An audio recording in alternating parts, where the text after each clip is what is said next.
Okay, so question 2. An exam has got 2 papers, and Neil scores 33 out of 60 on paper 1 and 75 out of 100 on paper 2. So work out his percentage score for the exam. So that's for the whole thing, I guess, right?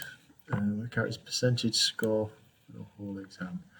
Right, so first of all, what I'm going to say, right, well, altogether, it's going to be out of these two added together, so 60 plus 100.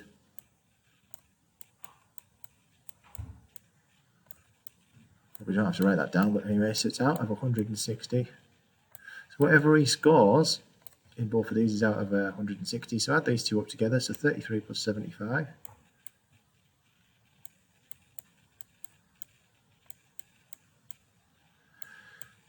So that's 108. So he scores 108 out of 160. So if we write that as a fraction initially, and then what that line there means across, it means divide. So that's what we'll do. We'll do 108 divided by 160. Use a calculator. So 108 shared by 160. And that gives us the answer of 0.675. So that's it as a decimal.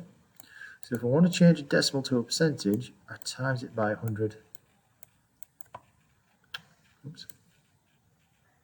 So if I times that by 100, I get my answer, which I'll just put in the bottom row there, 67.5%.